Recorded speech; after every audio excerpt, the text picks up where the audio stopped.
ඔයාලා හැමෝම ආදරෙන් පිළිගන්නවා මගේ ජැපනීස් with Madu channel එකට. ඉතින් මම අද කතා කරන්නේ ජපන් භාෂාවෙන් Tamanව හඳුන්වා දෙන විදිය පිළිබඳව. ඉතින් ඒකට කියන්නේ ජිකෝ ෂෝකයි කියලා. ජිකෝ ෂෝකයි. ජිකෝ ෂෝකයි. ඉතින් අපි යමු බලන්න. මුලින්ම කෙනෙක්ව අපිට හම්බුනහම පළමුවරට හමුවීම සතුටක් කියලා අපි කියන්නේ හජිමේ මස්තේ කියලා. හජිමේ මස්තේ. ඊට පස්සේ අපි අනිවාර්යෙන්ම මුලින්ම කෙනෙක් හම්බුනහම නමනේ ඊට පස්සේ කියන්නේ. බලමු මේක කොහොමද කියන්නේ කියලා. වතෂි වා සචිනි දෙස්. වතෂි වා සචිනි දෙස්. මම සචිනි වේ. ඉතින් ඒ වගේ ඔයාගේ නම දාලා ඔයාට කියන්න පුළුවන්. ඊට පස්සේ වතෂි වා සචිනිතෝ මෝෂිමස්. වතෂි වා සචිනිතෝ මෝෂිමස්. මම සචිනි කියලා කියනවා කියන අර්ථය. මුලින් එකේ කිව්වේ සචිනි දෙස් කියලානේ. මේකේ කිව්වේ සචිනිතෝ මෝෂිමස් කියලා. ඉතින් මේ දෙකම එකයි. ජිකෝ ෂෝකයි එකක් කරනකොට මේ දෙකෙන් එකක් කිව්වහම ඇති. ඊට පස්සේ කොරොන්බෝ කරා කිමෂිතා. කොරොන්බෝ කියන්නේ කොළඹ. කොළඹ සිට ආවා. ඔයාලට ඕනනම් කියන්න පුළුවන් කුරුණෑගල කරා කිමෂිතා. කැන්ඩි කරා කිමෂිතා. ඒ වගේ ඔයාගේ ටවුන් එක දාලා කරා කිමෂිතා කියලා කියන්න පුළුවන්. ඊට පස්සේ කොරොන්බොනි සුන්දේ ඉමස්. කොරොන්බොනි සුන්දේ ඉමස්. කොළඹ ජීවත් වෙනවා. දැන් ඉස්සෙල්ලා එකයා කිව්වේ කරා කිමෂිතා කියලා. මේකේ කියන්නේ සුන්දේ ඉමස් කියලා. සුන්දේ ඉමස් කියන්නේ ජීවත් වෙනවා කියන අර්ථයට. ඊට පස්සේ වතෂි වා සුරිරන් කාජින් දෙස්. වතෂි වා සුරිරන් කාජින් දෙස්. මම ශ්‍රී ලංකා ජාතිකයෙක් වේ. නැත්තම් වතෂි වා නිහොන්ජින් දෙස් කියලත් පුළුවන්. මම ජපන් ජාතිකයෙක් වේ. වතෂි වා ඉන්දෝජින් දෙස්. මම ඉන්දිය ජාතිකයෙක් වේ. ඒ විදිහට කියන්න පුළුවන්. ඊට පස්සේ වතෂි වා කෝකෝසෙයි දෙස්. මම උසස් පාසල් ශිෂ්‍යයෙක් වේ. වතෂි වා කෝකෝසෙයි දෙස්. ඊට පස්සේ වයස කියනකොට වතෂි වා හතචි දෙස්.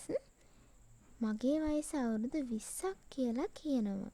ඉතින් ඒකට ඔයාගේ වයස දාලා කියන්න පුළුවන්. වතෂි වා සන්සයි දෙස්. ඒ වගේ කියන්න පුළුවන්. ඊට පස්සේ වතෂි වා දයිගකුසෙයි දෙස්. වතෂි වා දයිගකුසෙයි දෙස්. මම විශ්වවිද්‍යාල ශිෂ්‍යයෙක් වේ.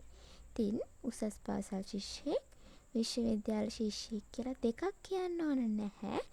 ඔයාගේ තනතුරට ගැලපෙන එක තමයි ඔයා කියන්න ඕනේ.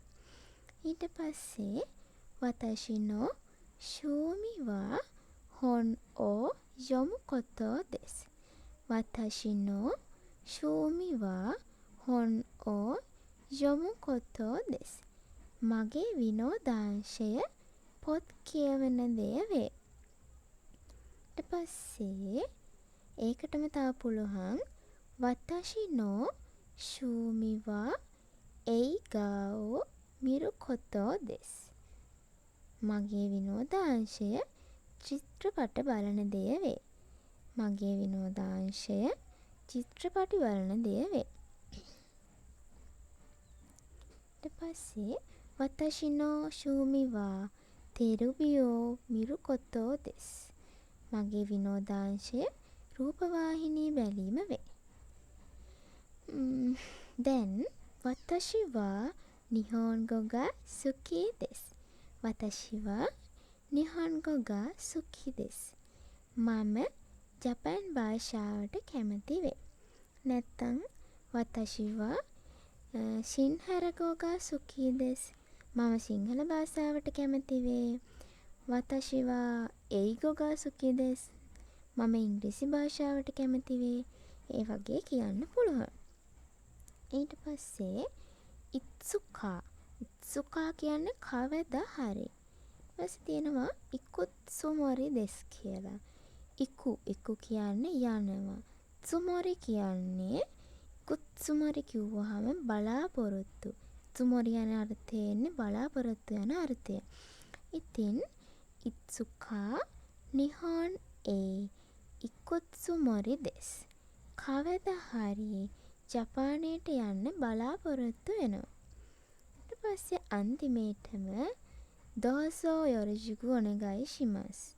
දෝසෝ යොරොජිකු ඔනෙගයි shimasu. පළමුවරට හමුවීම සතුටක් කියලා තමයි ඒ කියන්නේ. දෝසෝ යොරොජිකු ඔනෙගයි shimasu.